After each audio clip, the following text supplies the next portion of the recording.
Hello everyone. आज हम सब देखने जाने वाले हैं, सुनने वाले हैं, मेरे द्वारा आप लोग सुनने वाले हैं हमारे 10वीं के बोर्ड परीक्षा में आने वाले एक बहुत ही महत्वपूर्ण पाठ आत्मकथ्य, जिसके रचयिता श्री जयशंकर प्रसाद जी हैं, उसके सारांश के बारे में। यूजुअली आप ये मान करके चलिए, चाहे तो आप किसी भी बोर्ड से दे रहे हों परीक्षा, अगर हिंदी में किसी भी पाठ का सभी प्रश्नोत्तर को आपको टच करना है, जानना है, तो सबसे पहले महत्वपूर्ण होता है कि उसके पूरे सारांश को आप बार बार रिवाइज करें, क्योंकि पंक्तिबद्ध उस तरह से अर्थ लिखना तो प्रॉपरली आता नहीं है। अगर आपको सारांश याद रहेगा, मेनली मुख्य बातें ध्यान में रहेंगी, तो आप पूछे गए सभी संबंधित सवालों के आसानी से उत्तर दे सकेंगे, देने में सक्षम हो सकेंगे। और इसीलिए कविता के सारांश को, उसकी मुख्य बातों को आपको ध्यान में रखना है। तो वही लेकर के मैं आई हूँ इस वीडियो में।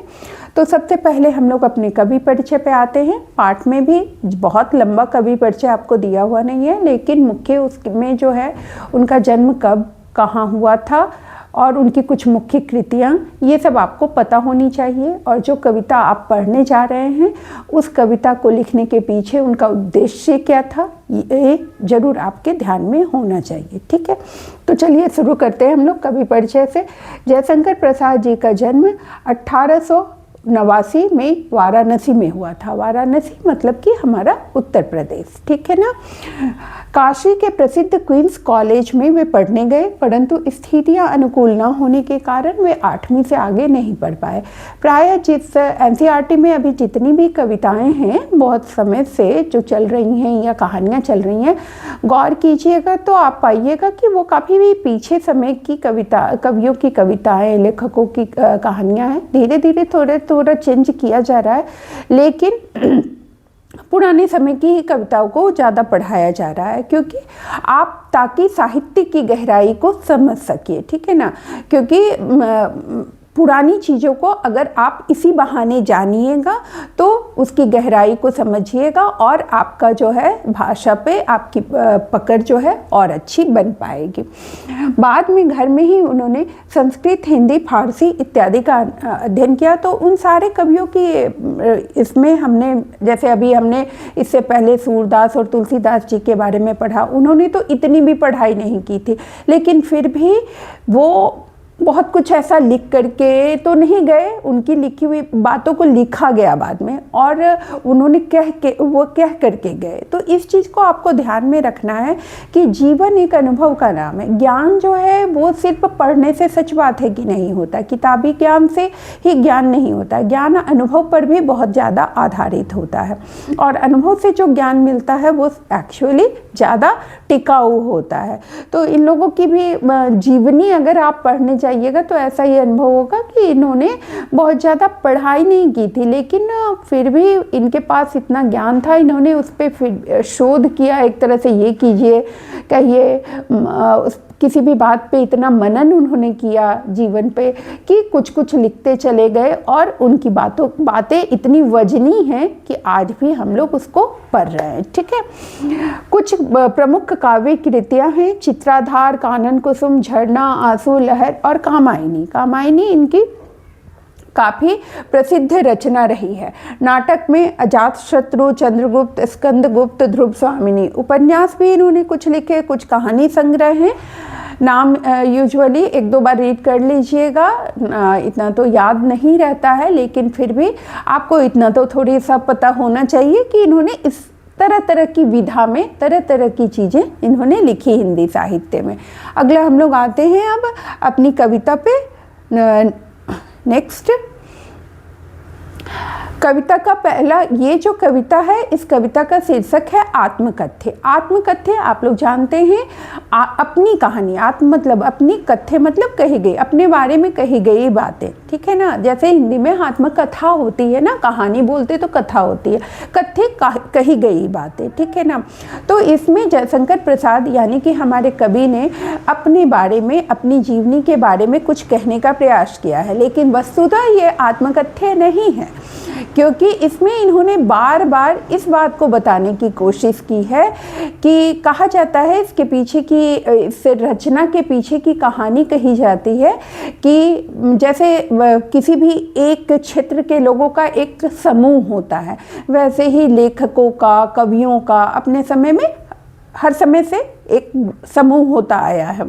तो उस समय के जितने भी कवि थे, लेखक थे, रचनाकार थे, उनका अपना एक समूह था। उस समूह के अंतर्गत प्रेमचंद जी का अपना बहुत ही उच्च स्थान था और उन्होंने हंस नामक एक पत्रिका का संपादन शुरू किया उस समय। और उन्होंने उसका जैसे एक विशेषांक निकालते हैं, आपने जब कभी अगर कहानी की किताब या कोई भी किताब पढ़ी होगी तो जैसे विशेष अंक होता है ना कि समय समय पे किसी विशेष परिस्थिति में विशेषांक निकलते हैं। तो उन्होंने हंस पत्रिका का आत्मकथा विशेषांक निकालने का सोचा और इसके लिए उन्होंने अपने समूह के सभी कवि लेखकों से गुजारिश की, अपने मित्रों से गुजारिश की कि वो सभी अपनी अपनी आत्मकथा लिख करके दें ताकि वो उसको उस आत्मकथा विशेषांक में छापेंगे। लेकिन ऐसा कहा जाता है कि जयशंकर प्रसाद के जीवन में थोड़े कष्ट, संघर्ष और दुख उनके नज़रिए में भी कि और कवि और लेखकों के भी जीवन में दुख होगा, लेकिन हर किसी का अपना व्यक्तित्व होता है, व्यक्तिगत अनुभव अलग अलग होता है हर किसी का। कोई किसी बात को कितनी गंभीरता से लेता है, कोई कितनी सहजता से उसको ले लेता है। एक ही घटना को कोई बहुत सहजता से लेकर के आगे बढ़ जाता है और कोई उसको गंभीरता से लेके मनन करने लगता है। ये कुछ अपने अपने विचार भी होते हैं, जैसा मेरा सोचना है। आप भी अगर ऐसा गौर करेंगे तो समझेंगे। तो हो सकता है जयशंकर प्रसाद की जैसी परिस्थिति और किसी की भी हो, लेकिन इन्होंने अपने जीवन को बहुत ही दुखद माना और इन्होंने कहा कि मेरे जीवन में ऐसा कुछ भी नहीं है जो मैं लिखूं अपने आत्मकथा के रूप में, क्योंकि उनका मानना था कि आत्मकथा हमेशा वैसे व्यक्ति को लिखनी चाहिए जिससे कि पढ़ने वाला कुछ सीखे, कुछ अच्छा अनुभव पाए।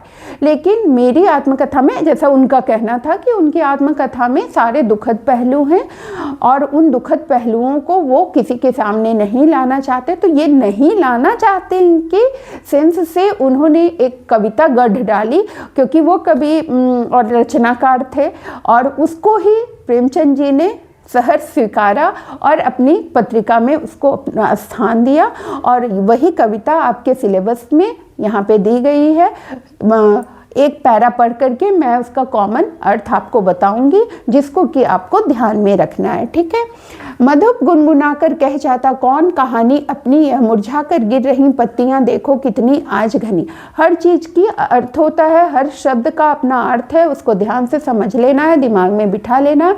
यहाँ पे कॉमन बात की जा रही है कि दुनिया में ऐसा कहा जा रहा है कि दुनिया में बहुत सारे लोग हैं और सभी लोग अपनी अपनी कहानी बताने के लिए आतुर हैं। बहुत सारे ऐसे लोग होते हैं ना जो कि बेचैन रहते हैं अपने बारे में बताने के लिए, और बहुत सारे लोग होते हैं जिनको अपने बारे में बात करना नहीं अच्छा लगता। ये सबका स्वभाव अलग अलग स्वभाव होता है। तो कवि के अनुसार उन्होंने कहा कि इस दुनिया में बहुत सारे लोग ऐसे हैं जो भौरों की तरह गुनगुना करके अपने बारे में कहानी कहने को बहुत ज़्यादा उत्सुक हैं और कहानी सुना रहे हैं। और साथ ही वो कह रहे हैं मुरझा कर गिर रही पत्तियां देखो कितनी आज घनी।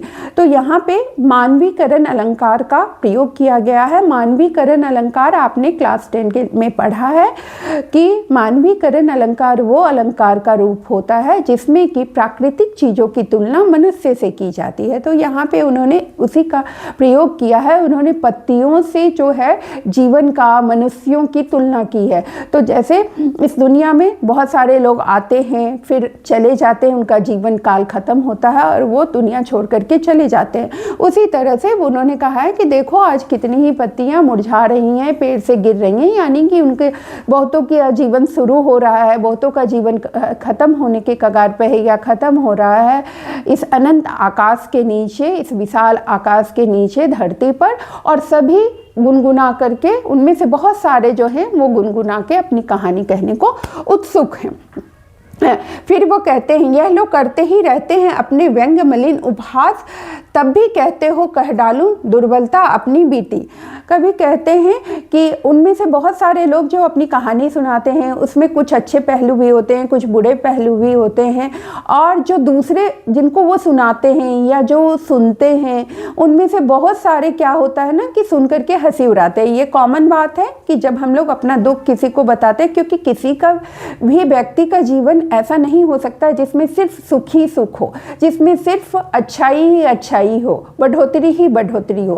कहते ही हैं कि जीवन में सुख और दुख लगभग समान रूप से सभी व्यक्ति को अलग अलग तरीके से प्राप्त होता है। तो कवि का कहना है कि बोलने वालों की भी कमी नहीं है, और बोलने वाले बोल रहे हैं गुनगुना करके अपनी आत्मकथा, और साथ ही आ रहे हैं जा रहे हैं जो सुनने वाले हैं उनमें से बहुत सारे उनका उपहास, उनकी कहानी सुन के उनका मजाक उड़ा रहे हैं। फिर भी वो कहने से बाज नहीं आते हैं और कहे जाते हैं क्योंकि वो उनका स्वभाव है। लेकिन कभी अपने बारे में एक तरह से बता रहे हैं कि वो उनका वैसा स्वभाव नहीं है, इसलिए वो नहीं चाहते हैं कि वो अपनी आत्मकथा बताएं। वो कहते हैं कि तुम फिर भी चाहते हो कि क्या मैं अपनी दुर्बलता, अपनी कमियों को सबके सामने कहूँ? तुम सुख कर सुख पाओगे, देखोगे यह गागर रीति। और कभी कहते हैं क्योंकि उनका जीवन उनके अनुसार बिल्कुल उनके जीवन में सुख नहीं है, प्रसन्नता का दूर दूर तक कहीं खुशी का एहसास नहीं है, तो वो कहते हैं कि क्या तुम मेरी यह कहानी सुन करके अच्छा महसूस करोगे? तो फिर नहीं महसूस करोगे तो मैं आखिर अपने जो जीवन की ये घटनाओं, जीवन रूपी गागर जो अलग अलग घटनाओं से भरी है, उसको मैं तुम्हारे सामने खाली क्यों करूं? आगे आते हैं हम लोग। किंतु कहीं ऐसा ना हो कि तुम ही खाली करने वाले, अपनी को समझो मेरा रस ले अपनी भरने वाले। अब कहते हैं कभी कि ये जो जीवन है ना, ये जीवन एक स्वप्न की तरह है, उनका जीवन एक स्वप्न की तरह है, या वस्तुतः सभी का जीवन ही एक सपने की तरह है, एक छलावा है। हम लोग यहाँ पे बेसिकली हम लोग समझते हैं ना कि हम लोग ईश्वर की संतान हैं और यहाँ पे एक रोल प्ले करने के लिए आए हैं, जिसके नाटककार ईश्वर हैं, भगवान है, और उनकी दिए हुए पात्रों में उन्होंने जो पात्र बना करके हमें इस संसार रूपी नाट्य मंच पर भेजा है, बस हम लोग उसको कहीं ना कहीं अपना प्ले कर रहे हैं, वो नाटक खेल रहे हैं, और जिस दिन हमारा रोल खत्म हो जाएगा उस दिन हमें यहाँ से निकल लेना है। तो कभी उसी को एक तरह से कह रहे हैं कि ये जीवन जो है ये एक सपने की तरह है, एक छलावा है, और वो उन्होंने अपने जीवन में जो कुछ भी पाना चाहा वो शायद वो पा नहीं सके, और थोड़ी देर के लिए अगर कोई ऐसा एहसास, ऐसा सुखद एहसास उनके जीवन में आया भी, पारिवारिक सुख से संबंधित, प्रेम रूपी सुख से संबंधित कोई एहसास उनके जीवन में आया भी, तो वो बस एक सपने की भांति आया, जो जैसे सपना थोड़ी देर के लिए आता है और हमारी नींद टूटते ही वो हम बहुत दूर चला जाता है। उसी तरह से उनके जीवन में सुख के क्षण अगर थोड़े बहुत आए भी तो वो बस एक छलावा और सपने की तरह आए। जब तक उन्होंने समझा, उसको महसूस करने की कोशिश की, तब तक लगा वो उनसे बहुत ही दूर चला गया। यह विडम्बना अड़ी सरलते हंसी तेरी उड़ाऊं मैं, भूले अपनी या प्रवंचना औरों की दिखाऊं मैं। अब एक बार ये भी बात कहते हैं, बहुत ही गंभीर बात यहाँ पे वो कहते हैं कि आत्मकथा क्या होती है कि जिसमें आप अपने जीवन में घटित सभी घटनाओं को सच्चे रूप में, बनावटी तौर पे नहीं, अगर सही तरीके से आत्मकथा लिखी जाए तो आप उसको सच्चे रूप में बताएंगे। अब कवि का कहना है कि ये कैसी विडम्बना, ऐसे मतलब कठिन परिस्थिति है कि या तो मैं अपनी पारिवारिक जीवन जो मैं सबके सामने उजागर नहीं करना चाहता हूँ वो उजागर करूँ सबके सामने, या किसी ने मुझे जो प्रवंचना यानी कि मेरे साथ जो धोखा किया है जीवन में, क्योंकि हर एक के व्यक्ति के जीवन में बहुत बार ऐसा होता है कि जो आपके निकटवर्ती व्यक्ति ही होते हैं, जो आपके बहुत ही घनिष्ठ मित्र हैं या करीबी रिश्तेदार हैं, वस्तुतः हम लोग धोखा जो है ना उन्हीं से खाते हैं, क्योंकि धोखा हम उन्हीं को कहते हैं, क्योंकि उन्हीं पे हम जिन पे हम विश्वास करेंगे धोखा तो हम उन्हीं से खाएंगे ना। जिन पे हमने विश्वास ही नहीं किया वहाँ से तो हमें कोई उम्मीद ही नहीं है तो फिर हमारे धोखा की कोई बात ही नहीं होती है। तो कभी यहाँ पे ये बात भी आपको दिखलाना चाहते हैं कि मैं क्या उन धोखों के बारे में और किसी को सबको बताऊं, और ऐसा बताने से फ़ायदा क्या होगा अगर सोच करके देखिए। क्योंकि अगर मैं ऐसी घटनाओं का जिक्र करूँगा जिससे कि मैंने किसी निकटवर्ती व्यक्ति से धोखा खाया हो, तो वो जो है अब मैं बताऊँगा तो एक तो मैं अपनी हंसी उड़वाऊँगा कि मैंने धोखा खा लिया, ठीक है ना, मेरा मजाक उड़ेगा, और दूसरा जिसने मुझे धोखा दिया आज तक तो वो भ्रम में है कि शायद मेरे को पता ही नहीं चला, ठीक है ना। लेकिन ये लिखने के बाद उसे पता चल जाएगा कि मुझे भी पता है, और शायद उसे भी उस समय दुख हो, बुरा लगे, या उसे अच्छा नहीं महसूस हो कुल मिला करके, तो वो ऐसा कुछ भी करना नहीं चाहते, इसलिए वो बार बार बोलते हैं कि मैं अपनी आत्मकथा नहीं लिखूंगा, नहीं लिखना चाहता हूँ, ठीक है। उज्ज्वल गाथा कैसे गाऊं मधुर चांदनी रातों की, अरे खिलखिलाकर हंसने वाली उन बातों की। अब साथ ही वो कहते हैं कि उसके बाद उसके अलावा उनके जीवन में क्या है कि ठीक है, उनकी पत्नी प्रेयसी के साथ कुछ मधुर क्षण उन्होंने बिताए थे, कुछ हसीन रात उन्होंने भी बिताए थे, प्रेम से भरी हुई रातें उन्होंने भी बिताई थी, लेकिन वो नहीं चाहते हैं कि वो उनका निजी व्यक्तिगत पल है, सुखद पल है उनके जीवन का, वो उसको भी सबके सामने उजागर नहीं करना चाहते हैं, वो उसको निजी ही रखना चाहते हैं। मिला कहाँ वह सुख जिसका मैं स्वप्न देखकर जाग गया, आलिंगन में आते आते मुस्काया कर भाग गया। और फिर वो यह बात भी बताते हैं कि वो एक सुखद जो समय था वो एक सपने ही की तरह था। अंत भी इस पैरा का वो इसी तरह से कर रहे हैं कि वो एक सुखद पल सपने की तरह था, जो जब तक ये समझ पाए, मुस्कुरा करके उसका आनंद उठाने के लिए उत्सुक हुए, आनंद उठाने वाले हालात में पहुँचे, तब तक तो लगा कि वो सुखद क्षण इनसे बहुत दूर ही भाग गया इनके हाथों से। अगला हम लोग आते हैं, जिनके अरुण कपोलों की मतवाली सुंदर छाया में अनुरागिनी उषा लेती थी निज सुहाग मधुमाया में। यहाँ पे अपनी प्रेयसी, अपनी पत्नी का वो गुणगान कर रहे हैं, उसके रूप का बखान करना चाह रहे हैं थोड़े बहुत शब्दों में, कि उनकी प्रेयसी जो हैं वो उनके गालों की कपोल मतलब गाल, और लाल गालों से मानो कि उषा प्रभात जो लालिमा सुबह के समय जो आकाश में लालिमा छाती है, वो मानो उनकी प्रेयसी के गालों की लालिमा को लेकर के ही वो लालिमा वहाँ पर दिख पाती है। ये सारी चीज़ें लेकिन उनकी निजी हैं, और ये निजी चीज़ों का बहुत ज़्यादा वर्णन वो करना नहीं चाहते हैं। उसकी स्मृति पाथेय बनी है थके पथिक की पंथा की, सीवन को उधेर कर देखोगे क्यों मेरी कंथा की। अब कभी देखिए कितने गंभीर बातें करते हैं कि कह रहे हैं कि ये सब जो कुछ सुखद पल उनके जीवन के हैं, ये सुखद यादें उनके जीवन में हैं, वो अब उनके जीवन में कोई भी सुख बचा नहीं, शेष बचा नहीं है। तो अब जो ये जीवन रूपी राह पर उनको आगे बढ़ना है, वो जो पथिक बने हुए हैं जीवन रूपी राह पर आगे बढ़ने के लिए, तो ये वो सारी यादें उनके लिए पाथेय की तरह हैं। पाथेय किसे कहते हैं? पहले लंबे लंबे सफ़र पे पैदल यात्री निकलते थे, ठीक है ना। आप लोग तो आजकल के बच्चे ये सब चीज़ नहीं समझ पाएंगे, ठीक है ना, क्योंकि वो समय था कि जब रेलगाड़ी और ये सब का निर्माण ही नहीं हुआ था, धीरे धीरे निर्माण हो रहा था, और उतना मतलब बहुतायत से सब जगह आने जाने के लिए इतना सहज उपलब्ध नहीं था। तो ज़्यादातर जगहों पे ना लोग पैदल ही जाया करते थे। सोच सकते हैं आप लोग, सोच भी सकते हैं, आज के बच्चे तो बगल में भी कहीं जाना है तो स्कूटी या मोटरसाइकिल निकाल लेते हैं, ठीक है ना। लेकिन वो समय था जब लंबी लंबी दूरी भी लोग सहज ही, क्योंकि उनकी आदत होती थी, उन्होंने पुराने समय में फिर बैलगाड़ी से, घोड़ा गाड़ी से ऐसे ट्रैवल उन्होंने ज़्यादातर किया हुआ होता था। तो वो बोल रहे हैं कि तो उस समय जब लंबे रास्ते पे जाते थे, और उस समय ऐसा भी नहीं था कि हर जगह खाना मिल जाता था आज के जैसा, हर जगह स्टॉल अवेलेबल है, हर जगह चीज़ें अवेलेबल है, ऐसे समय नहीं हुआ करते थे। तो उस समय जो है लोग घर से चना चबेना, सत्तू, चूड़ा ऐसी चीज़ें बांध करके चला करते थे जब सफ़र पर चलते थे। और शायद वही आदत आज के दौर में भी पुराने लोगों की रह गई है, जो नए लोगों को अजीब सी लगती है, अखरती है कहते हैं ना, लेकिन उनकी भी मजबूरी है क्योंकि उनकी वो आदत हो गई होती है।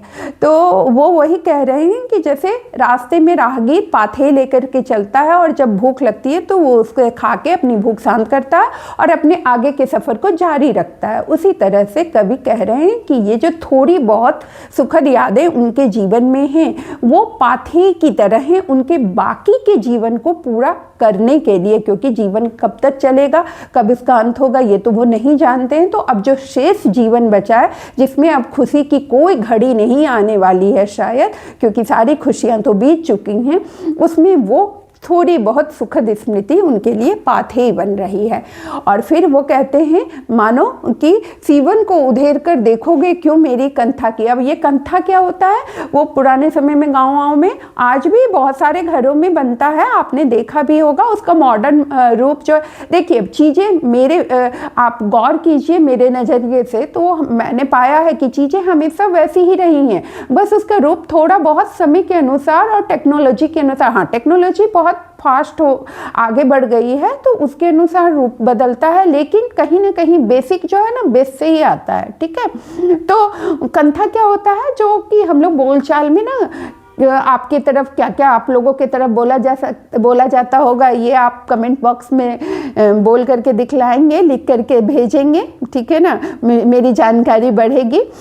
कि हम लोगों के तरफ इसको कित्था बोलते हैं, ठीक है ना, कि पुराने कपड़ों को यूटिलाइज करना। ठीक है, उसमें क्या किया जाता है कि जितने पुराने कपड़े होते हैं ना, उसको एक दूसरे पे तह लगा करके और ऊपर से थोड़ा अट्रैक्टिव कपड़े का कवर अप किया जाता है, और उसको फिर पहले तो लोग हाथों से ही सिलते थे, अब भले ही मशीनों से भी उसकी सिलाई की जाती है, और रंगीन और खूबसूरत बेडशीट या उसको बच्चों को सुलाने के लिए ये सब तैयार किए जाते थे, तो उसको कित्था बोलते। तो कित्था में क्या हुआ कि पुराने कपड़ों का रीयूज हुआ। ठीक है ना, तो वो कह रहे हैं कि मेरे कंथा को, मेरे इस जीवन रूपी कंथा को क्या तुम उधेर करके देखना। अब मान लीजिए कि ऊपर से तो वो बहुत सुंदर दिख रहा है, क्योंकि ऊपर से जानबूझ करके सुंदर कपड़ा दिया जाता है, उस पर डिजाइन बना दिया जाता है, लेकिन उसके अंदर एक्चुअली क्या भरा रहता है, पुराने फटे चिटे कपड़े। ठीक है ना, तो कवि कह रहे हैं कि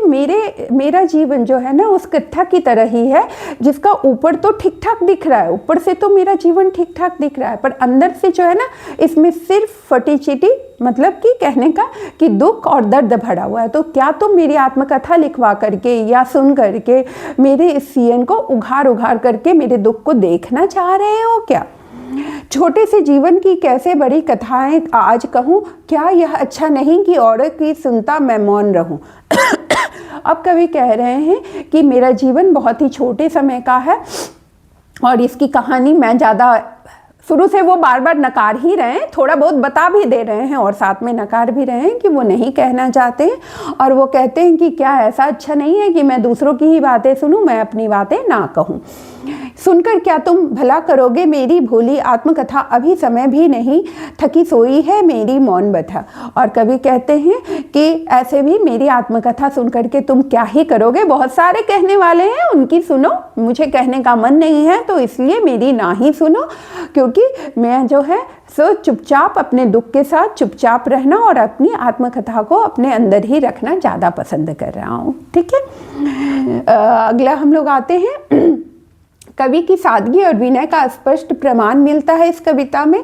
वे दूसरे की जीवन की कथाओं को सुनने और जानने में ही अपनी भलाई समझते हैं या चालाकी समझते हैं ना, या तो चालाक हैं कि वो अपने बारे में नहीं बताना चाहते हैं, या वो आजकल वर्ड है ना इंट्रोवर्ट, ठीक है ना, कि वो